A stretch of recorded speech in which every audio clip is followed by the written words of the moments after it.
Bismillahirrahmanirrahim. Assalamualaikum warahmatullahi wabarakatuh. Yang terhormat Bapak Ibu dosen dan guru penguji ujian kinerja. Perkenalkan, saya Putri Reno Lenggogeni, mahasiswa PPG dalam jabatan tahun 2022, kategori 2, di Pendidikan Matematika di LPTK IKIP Siliwangi Bandung dengan NIM 22940034, sekaligus sebagai guru matematika di kelas 10 SMA Negeri 8 Garut. Pada hari ini, Selasa 13 Desember 2022, saya akan melaksanakan praktik ujian kinerja di kelas 10 SMA Negeri 8 Garut dengan menerapkan model Project Based Learning pada materi perbandingan trigonometri. Selamat menyaksikan Bapak Ibu, mohon saran dan koreksinya untuk perbaikan pembelajaran berikutnya. Terima kasih. Assalamualaikum warahmatullahi wabarakatuh.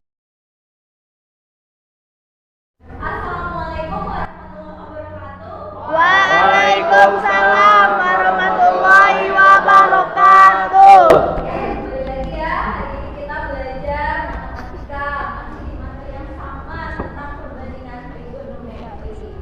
Sekarang kita awali pembelajaran kita dengan berdoa terlebih dahulu. Silahkan Rido dipimpin dulu doanya. Sebelum belajar, mari kita membaca doa dalam hati. Mulai.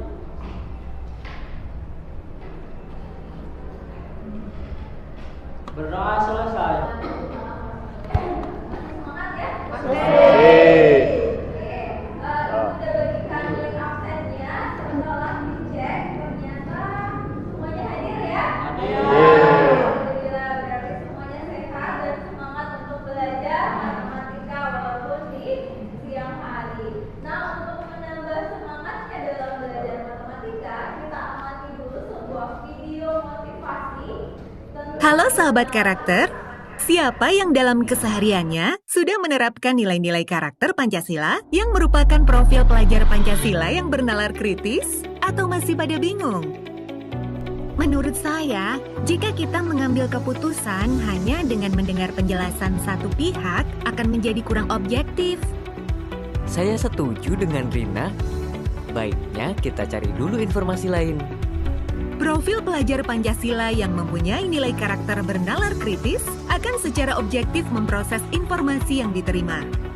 Untuk bisa menerapkan nilai ini dalam keseharian, ada beberapa hal nih. Saat menerima sebuah informasi, kita harus memiliki rasa ingin tahu yang besar, mencari berbagai informasi tambahan yang terkait, dan mampu menganalisa hingga membuat sebuah kesimpulan. Selanjutnya, sebelum membuat keputusan, kita harus benar-benar menggunakan akal dan nalar untuk menggali informasi, fakta, dan data yang mendukung. Sehingga keputusan yang kita buat sudah dianalisa dengan tepat dan objektif. Selain itu, bernalar kritis juga akan membuat seseorang mampu memecahkan permasalahan yang dihadapi di kehidupan sehari-hari, sehingga bisa memperoleh keputusan yang cepat dan tepat. Gimana teman-teman? Setelah penjelasan ini, kita harus mulai menerapkan profil pelajar Pancasila bernalar kritis ya. Jangan ragu lagi untuk mengutarakan ide atau pendapat. Bernalar kritis secara tepat dapat membawa manfaat untuk diri sendiri dan lingkungan sekitar. Oke, itu tadi tentang bernalar kritis. Apa yang perlu kita terapkan dalam bernalar kritis? Berpikir Objektif. Terus sebelum kita membuat keputusan, apa yang harus kita lakukan? Harus mempertimbangkan dengan nalar dan logikanya. Nah, diharapkan setelah pembelajaran ini, kemampuan kita dalam bernalar kritis akan semakin meningkat. Baik. Nah, yang pertama, setelah pembelajaran ini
pada video kali ini kita akan membuat alat peraga klinometer sederhana dengan alat dan bahan yang diperlukan: busur, sedotan, benang atau tali, dan pemberat seperti penghapus. Langkah yang bisa dilakukan untuk membuat klinometer sederhana: yang pertama, buat tali atau benang seukuran sedotan dan yang cukup kuat untuk menahan pemberat. Kemudian ikatkan tepat pada tengah busur. Lalu ikatkan pemberat pada ujung benang lainnya. Sekarang klinometer siap untuk digunakan. Selamat mencoba. Dari video tersebut ada beberapa pertanyaan ya yang akan bisa dijawab. Yang pertama, dari video tadi apa yang dapat diketahui dari video itu? Cara membuat alat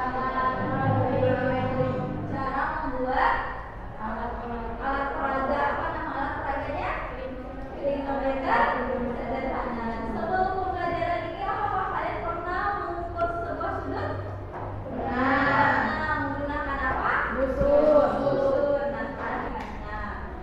Nah, dalam dibantu oleh bahan ajar dan LKPD, silahkan di dulu bahan ajarnya, dan ini juga ada LKPD untuk masing-masing kelompok.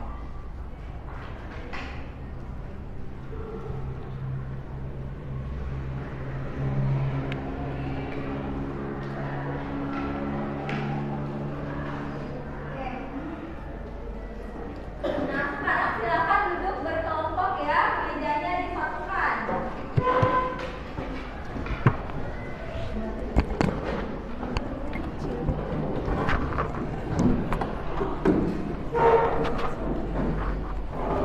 Sekarang buka LKPD-nya. LKPD langkah yang pertama. Coba dibuka langkah yang pertama. Langkah yang pertama tentang pertanyaan mendasar. Silakan dijawab dulu pertanyaan-pertanyaannya itu dilengkapi dulu kabarnya.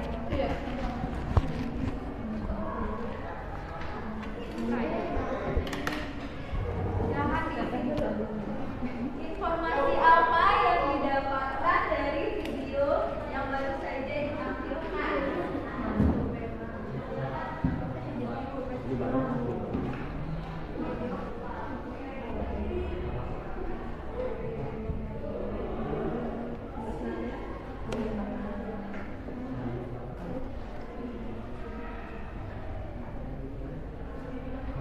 Oke, kalau sudah, kita lanjutkan ke langkah kedua, yaitu mendesain perencanaan proyek. Coba ibu cek dulu alat-alat untuk kalau proyek hari ini sudah lengkap. Di kelompok 4 ada? Ada alatnya? Coba diangkat. Oke, lengkap ya. Kelompok 2 ada? Kelompok 3 ya ini ya? Kelompok 3 ada. Oke, silakan dilengkapi tabel untuk langkah kedua.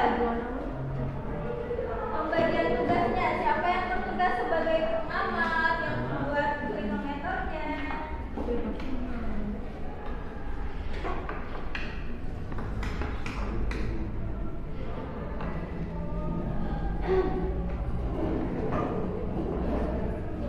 Sudah dibagi-bagi tugasnya? Oke. Sekarang ke langkah ketiga tentang menyusun jadwal. Nah, menyusun jadwal ini kalian alokasikan waktu yang ada sebanyak 60 menit untuk melakukan kegiatan hari ini, yaitu proyeknya harus selesai dalam waktu 60 menit. Silakan dialokasikan waktu.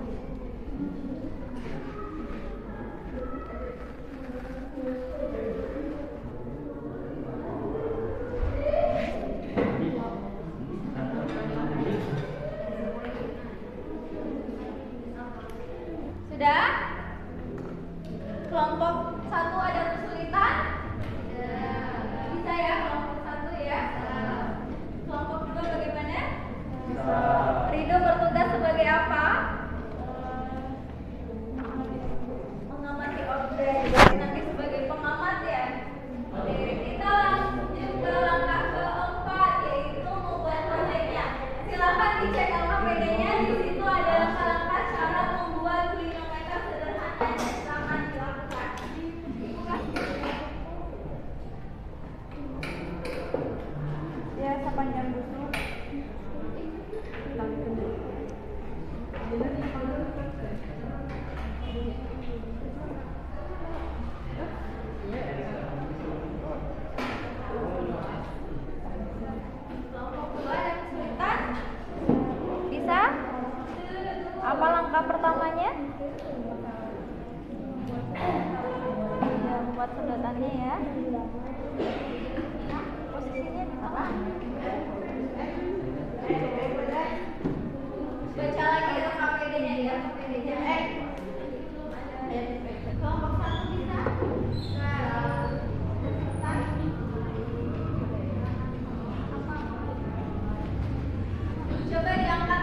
kelompok 1 sudah selesai krinometernya? Belum. Kelompok 2? Oke, kelompok 3 bagaimana? Sudah ya? Beratnya pakai penghapus. Oke. Kelompok 4 mana krinometernya sudah selesai? Bagus ya, berarti yang belum selesai kelompok 1. Nah sekarang bagi yang sudah selesai silahkan dilakukan pengukuran.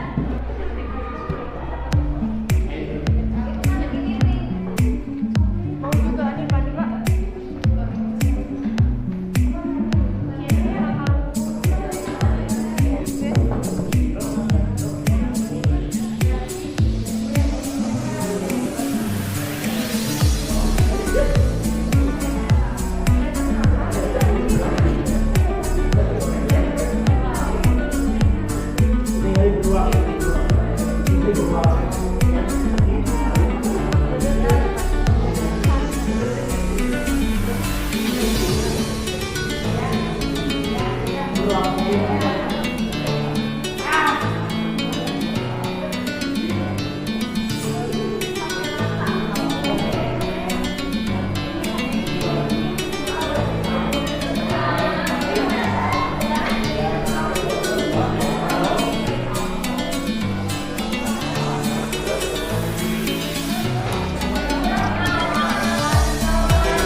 Ukuran dilengkapi LKPD-nya, berapa tinggi pengaman, objeknya, sudut elevasi atau sudut depresinya diisi. Kemudian dibuat gambar dan perhitungannya. Silakan dibuat. Sebentar, kelompok 1. Kasihan ya lu Fitri.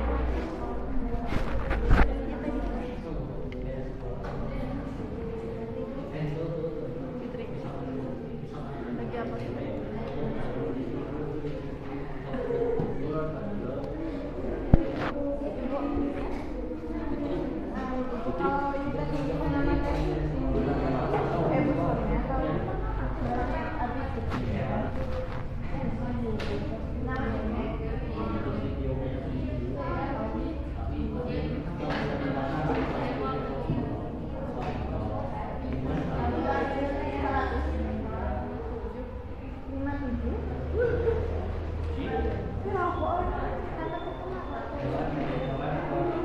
Enggak mau 57 5 heeh meureun mau salah berdiri mah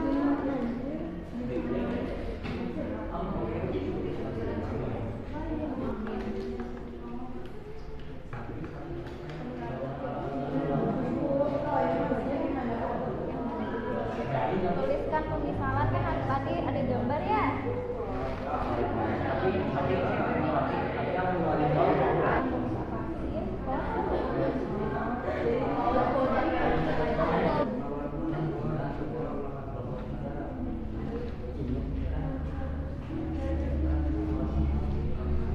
Oke, sekarang kita lanjut ke langkah kelima ya, menguji hasil yaitu penilaian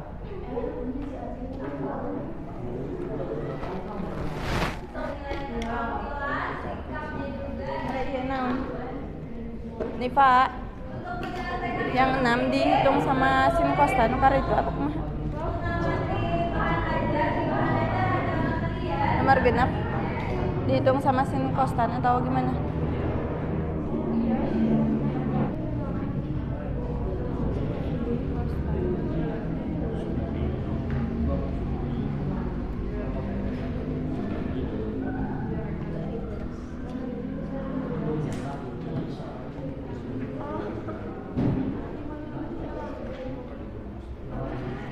Ada yang mengalami kesulitan kelompok 2? Oke,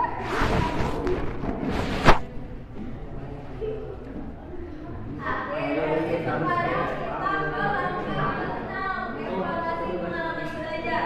Presentasi kelompok berapa yang mau presentasi sebelum ditunjuk? Silakan angkat tangan. Kelompok berapa?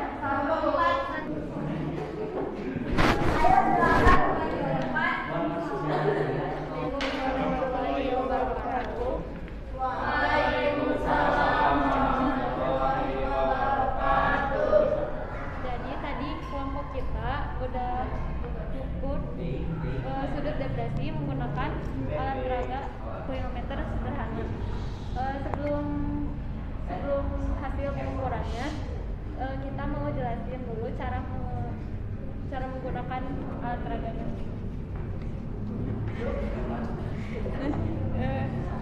Pakainya kita ukur ke objek yang mau kita ukur kayak gini. Nah, terus nanti dapat hasil si ukurannya yang angka warna merah. Dari di sini 60 derajat. Oke dulu nih presentasi dari temannya. Mereka mengukur apa kelompok 4? Lantai lebar ini ya, lebar ruangan kelas. Jadi ini dimisalkan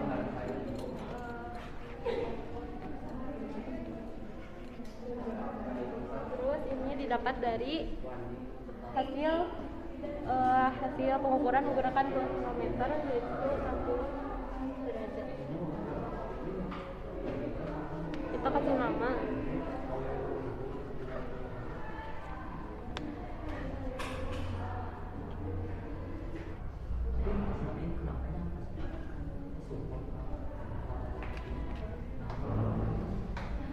Berarti sisi depannya berarti ke sini. Sisi depannya 140 cm. Karena kita mau mengetahui yang ini, yang mana ini ada di samping sudut yang diketahui, berarti yang ditanyakannya sisi samping. Terus yang udah diketahui sudut C 60. Terus karena ini ada depan, samping, jadi rumusnya itu D per sa itu rumusnya tan sudutnya 60 derajat. Jadi tan 60 derajat sama dengan depan per samping. Depannya AB, samping BC.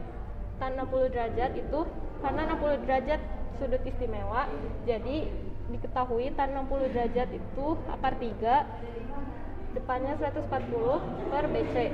Karena kita mencari BC, jadi kali silang. Anggap di sini ada 1. Jadi BC sama dengan 140 dikali 1 per akar 3. Karena ini ada akar, kita coba rasionalkan. Dengannya 3, 140 akar 3 dibagi 3 jadi 80,8. Jadi Ya, dari kelompok lain ada pertanyaan untuk presentasi kelompok 4? Silakan, ada yang mau bertanya? Ya, kelompok 3. Kenapa diukur tingginya teh dari sampai mata? Pertanyaan kenapa mengukur tingginya? Assalamualaikum warahmatullahi wabarakatuh. Waalaikumsalam warahmatullahi wabarakatuh. Kami dari kelompok 1 ingin mempresentasikan hasil dari pengukuran pada objek yang kami pilih. Kami memilih objek terminal yang ada di atas tinggi terminal. Tinggi terminal. Nanti dulu ya hasil dari kelompok 4. Kelompok 1 ya. Ini ilustrasi dari Silakan diamati semuanya. pengamatan kelompok kami, yaitu ini posisi si pengamatnya, dan kemudian dari arah pandang menuju objek kita mendapatkan sudut lebarnya itu 60 derajat. Dan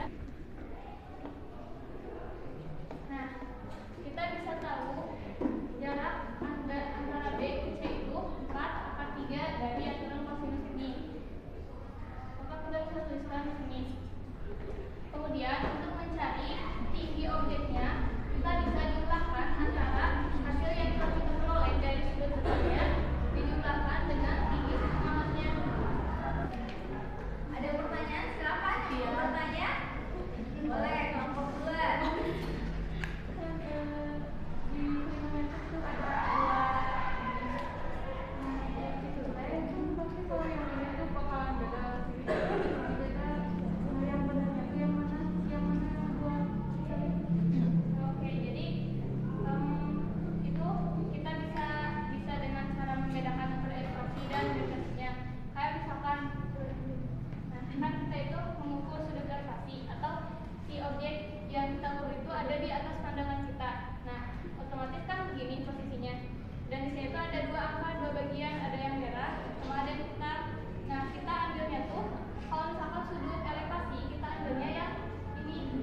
elevasi.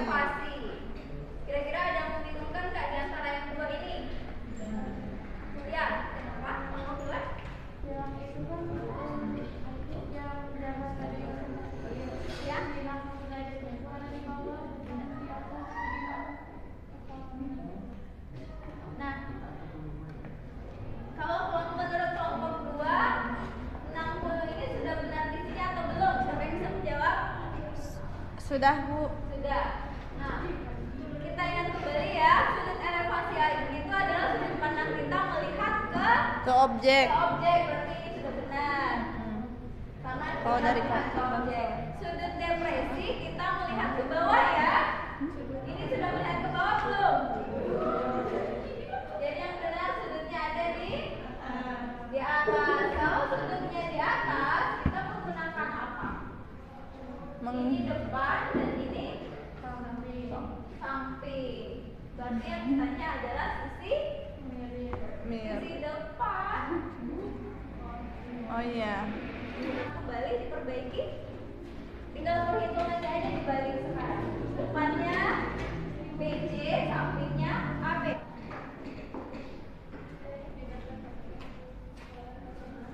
Di sampingnya aja, nggak usah dihapus. 160. Ya. Sentimeter atau meter? Sentimeter. Ingat ya, untuk simbol-simbol juga harus perhatikan simbol derajatnya, simbol sentimeter ataupun meternya. Ada pertanyaan lagi untuk materi hari ini? Tidak. Tidak bisa dipahami ya? Iya. Nah, sekarang kita ke kesimpulan. Siapa yang bisa menyimpulkan pembelajaran kita hari ini? Klinometer adalah alat yang digunakan untuk mengukur sudut elevasi dan sudut depresi. Ya, klinometer adalah alat yang digunakan untuk Mengukur sudut elevasi dan depresi. Kemudian apa lagi kesimpulannya? Silakan nomor 2. Elevasi adalah sudut yang terbentuk antara garis lurus dan datar dengan posisi pengamat ke atas. Iya, berarti dijawab ya, siapa yang paling cepat menjawab? Waduh, Selain kita. 16, 15, 15,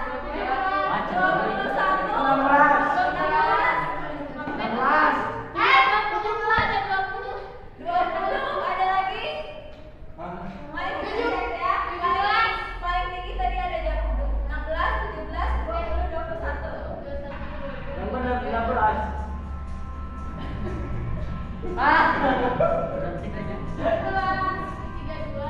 Ada berapa?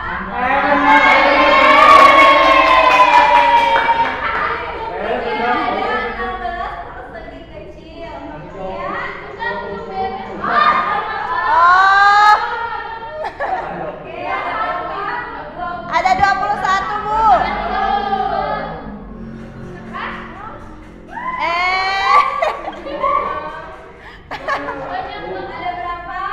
Ada 25.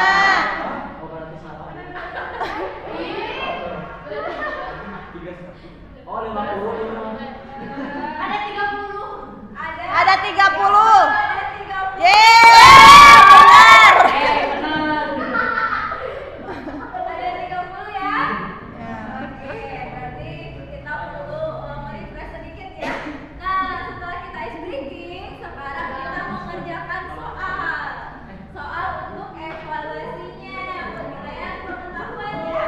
Sejauh mana kalian mengetahui, memahami pembelajaran hari ini?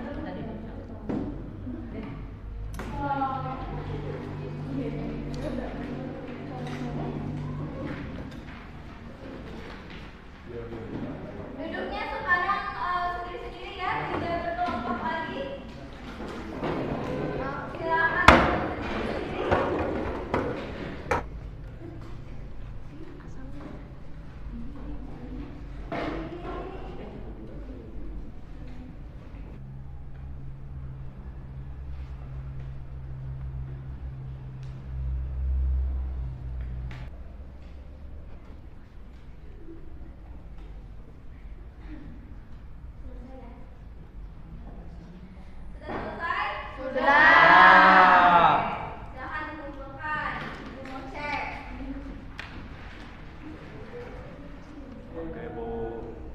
Kata-kata sudah ada yang sudah benar, masih ada mengikuti simbol-simbol seperti ini ya. Nanti itu saya kembali dan dikembalikan nilainya. Oke, sekarang refleksi. Nah, refleksi pembelajaran. Refleksi apa yang sudah kita pelajari pada materi hari ini? Mengukur sudut dengan menggunakan krinometer. Sudut apa aja yang diukur? Nah, kesulitan yang dialami dalam proyek sekarang apa? Keliru dalam menentukan sudut. Menggunakan rumus. Apalagi? Perhitungannya sudah benar? Ada beberapa yang masih belum ya. Nah, apakah pembelajaran hari ini menyenangkan? Nah, di bagian belakang LKPD-nya juga ada lembar refleksi. Silahkan diisi ya untuk setiap kelompok. Nanti diisi refleksinya dan dikumpulkan ke ibu. Oke. Untuk pembelajaran berikutnya kita akan belajar tentang manfaat trigonometri dalam kehidupan sehari-hari. Ini lebih ke aplikasi dari perbandingan trigonometri. Naiknya supaya pembelajaran kehidupannya lebih bagus lah. Oke, karena sudah paham dan sudah bisa menyimpulkan, kita akhiri pembelajaran kita hari ini. Tadi kita awali dengan doa, sekarang kita berdoa kembali.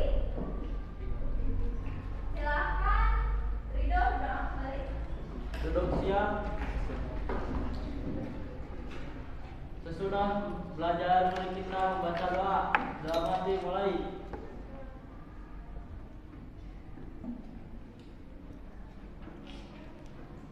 Berdoa selesai. Beri salam. Assalamualaikum warahmatullahi wabarakatuh. Terima